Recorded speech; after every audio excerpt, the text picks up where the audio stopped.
रात्रि के पावन बेला में हम सब एक मंच में, एक स्वर में, एक साथ सबके विकास की शैली में आज उन स्मृति दिवस का स्मरण हम लोग कर रहे हैं जो बॉर्डर में रात दिन एकता अखंडता के लिए अपना प्राण उत्सर्ग कर दिए। ऐसी पावन बेला में हमारे अमर शहीद महान आत्माओं का, महान विभूतियों का जो पैंट शर्ट में भी माला फेरने से अधिक तप करके इस देश की एकता अखंडता के लिए अपना जीवन उत्सर्ग कर दिए। हमारी हिंदू राष्ट्र जो हमारी संस्था है, राष्ट्रीय स्तर की जो संस्था है, हिंदू राष्ट्र महासंघ, निर्माण संघ और महासंघ, सब समुद्र में विलय हो जाता है। सारी नदियाँ, छोटी और बड़ी जितनी नदियाँ हैं, आप अंगुलियों में जितनी नदियों को गिन सकें, गंगा, यमुना, कावेरी, गोदावरी, सरस्वती, नर्मदा, सरयू, ब्रह्मपुत्र आदि जब सनातन धर्म में सब समाहित होते हैं, सनातन धर्म ही हमारे यहाँ समुद्र है, भगवान ही समुद्र है। इसलिए श्री राम जी को, भगवान को ही समुद्र कहा गया है। जो आनंद सिंधु सुख राशि, सीकर ते त्रैलोक सुपासी, सो सुख धाम राम असनामा, अखिल लोकदायक विश्रामा। हमारे देश में, हमारे देश की एकता अखंडता के लिए जो अपने प्राण उत्सर्ग कर दिए, उसको आज भी हम लोग माला की भांति उनका स्मरण करते हैं, चिंतन करते हैं। उनकी तपस्या उन योगियों से, रथी और महारथियों से भी आगे क्रम में है, जिन्होंने देश की एकता अखंडता के लिए, राष्ट्र की एकता अखंडता के लिए और समाज के लिए अपना जीवन समर्पित कर दिए। आज ये संस्था जो हमारे शहीदों की श्रद्धांजलि के रूप में हमारी जो चिंतन है, हमारा जो उनकी श्री चरणों में पुष्पांजलि, श्रद्धांजलि समारोह के रूप में आज की ये पावन तिथि में, नवरात्रि के पावन तिथि में उनका स्मरण जो किया जा रहा है, ये हम लोगों के जीवन का भी एक परम पुण्य है। कई जन्मों का संस्कार जब अभ्युदय होता है, तब हम देश की एकता अखंडता के लिए आगे अग्रसरित होते हैं। हमारा जीवन शरीर से कोई भी रहता नहीं है। आत्मा सत्य चित्त आनंद कंद है। गीता में अर्जुन से भगवान श्री कृष्ण ने कहा, अर्जुन, जिसको तुम अपने तीक्ष्ण बाणों से मारकर समाप्त कर देना चाहते हो, वो आत्मा कभी मरती नहीं है, वो सत्य चित्त आनंद कंद है। नयनम छिदन्ति शस्त्राणि, नयनम दहति पावका, न चैनम कलिदन्त्यापो, न शोष्यति मारुतः।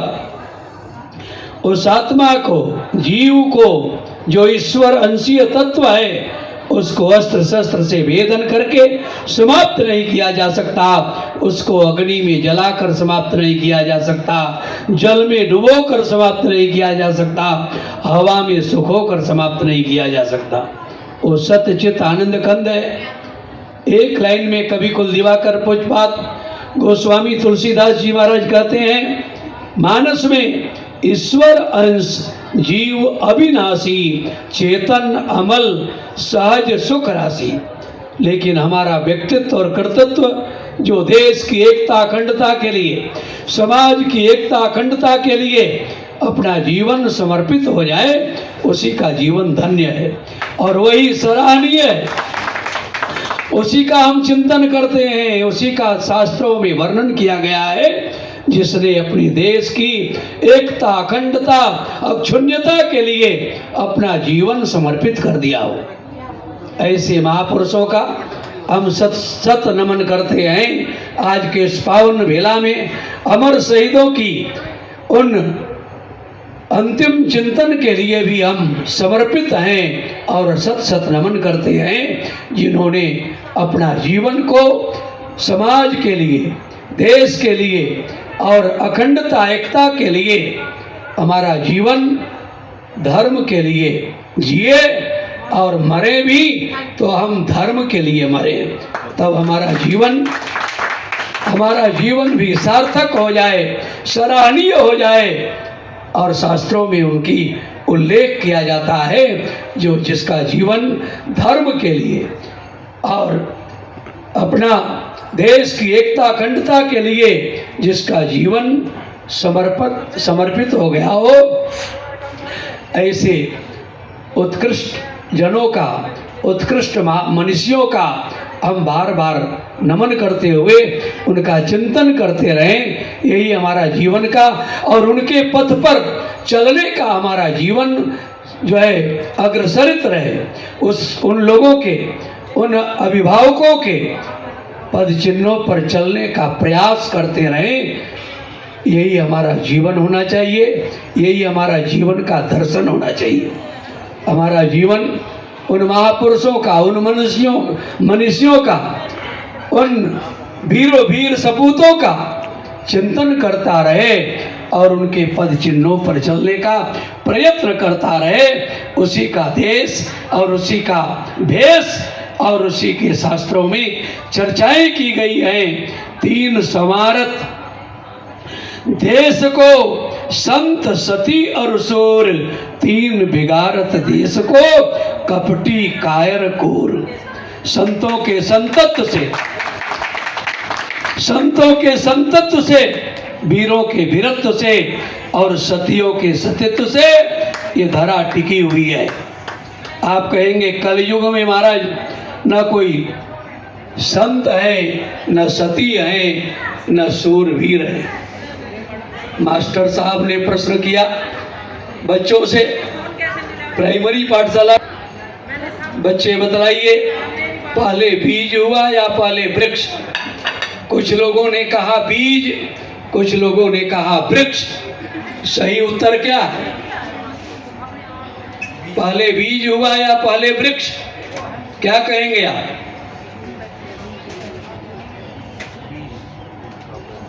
यदि बीज तो वृक्ष नहीं था तो बीज कहां से आया, और बीज नहीं था तो वृक्ष कहां से आया, और वृक्ष नहीं था तो बीज कहां से आया? इस अंतिम चिंतन के बाद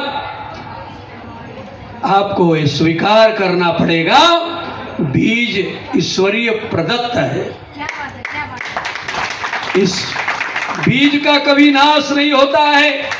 न्यूनतम अधिकतम मात्राएं हो सकती हैं, लेकिन बीज समाप्त नहीं होता है। इसलिए हमारे देश में न सतियों की कमी रही है, न सूरवीरों की कमी रही है, और न संतों के संतत्व की कमी रही है। ये तीनों जीवन पर्यंत रहे हैं। जब से सृष्टि चक्र चली है, तभी से 3 धाराएं त्रिवेणी के रूप में हमारे अभिमान का रही थी। ये तिरंगा झंडा, ये तीनों तिरंगा झंडा देश की एकता, अखंडता को प्रस्फुटित करने के लिए, लहराने के लिए तिरंगा झंडा के रूप में, ये त्रिवेणी के रूप में है। ये तीनों प्रवाह चलती रहती है, प्रवाहित होती रहती है। इसलिए गंगा भी 3 है। विष्णु के चरण से प्रकट भई गंगा जी, जाके विधि के कमंडल में समाई है। विधि जब छाड़े देख, भागीरथ घबराने सुनो, करके तपस्या शिव को मनाई है। ये शिव फाउंडेशन भी है यहाँ। शिव होकर प्रसन्न शिव, जब राजा भागीरथ के 60,000 वर्ष की तपस्या पूरी हुई, ब्रह्मा जी ने कहा भागीरथ वरदान मांगो, तुम्हारी उत्कृष्ट तपस्या से मैं प्रसन्न हूं। ब्रह्मा जी ने आगाह किया। राजा भागीरथ ने कहा, भगवान, मेरे पूर्वज राजा सगर के 60,000 पुत्रों की अकाल मृत्यु हुई है। कपिल देव ऋषि के श्राप से श्रापित 60,000 राजा सगर के पुत्रों की जो अकाल मृत्यु हुई है, उनके तरन तारण के लिए मैं आपसे जो पादोदक भगवान के श्री चरण का गंगा जी के रूप में आप रखे हैं, उन गंगा जी को देने की कृपा करें। मैं गंगा जी को कमंडल से छोड़ूंगा, ये पृथ्वी को फाड़ती हुई पाताल में चली जाएंगी, तुम्हारी समस्या का समाधान नहीं होगा।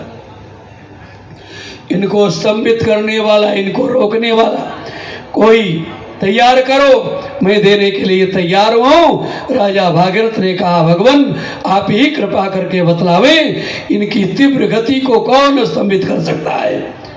तो शिव जी का स्मरण किए और 1 वर्ष तपस्या करके शिव जी को प्रसन्न करके राजा भागीरथ ने कहा निवेदन पूर्वक ब्रह्मा जी से कि अपने गंगा को आप छोड़ें कमंडल से।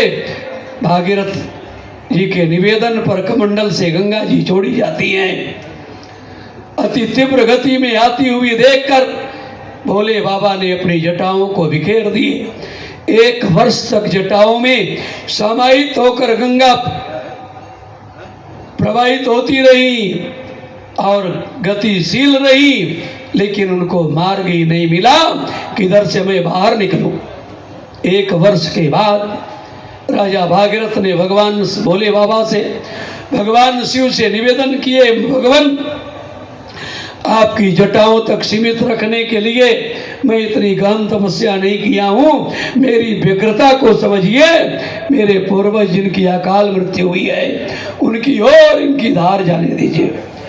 जटाओं को निचोड़ दिए, 3 बूंद जल गिरा, 1 बूंद आकाश गयो, दूजे बूंद पाताल और धाई है। पाराती गाराती छहराती अपार सुनो, भागीरथी गंगा पृथ्वी पर आई है।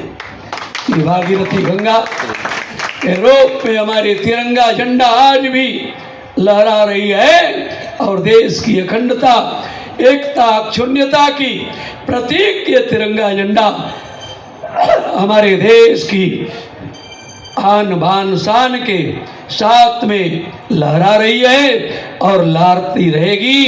इन्हीं शब्दों के साथ उन अमर शहीदों के श्री चरणों में अपनी पुष्पांजलि वाणी के साथ अर्पण करते हुए इससे जुड़े हुए जितने भी दल हैं, जितने भी संगठन हैं, सभी को बहुत बहुत साधुवाद, धन्यवाद देते हुए अपनी वाणी को यहीं पर विराम देता हूं। और हमारे हिंदू राष्ट्र निर्माण संघ जो है, ये और अंतिम सूर्य और चंद्रमा के दैदीप्यमान स्वर्णिम श्रृंखला तक पहुंचे, ऐसी मंगल कामना के साथ इस संगठन में जितने भी जुड़े हुए लोग हैं, सभी को बहुत बहुत साधुवाद, धन्यवाद, मंगल कामनाओं के साथ जय सिया राम, जय सिया राम, जय सिया राम।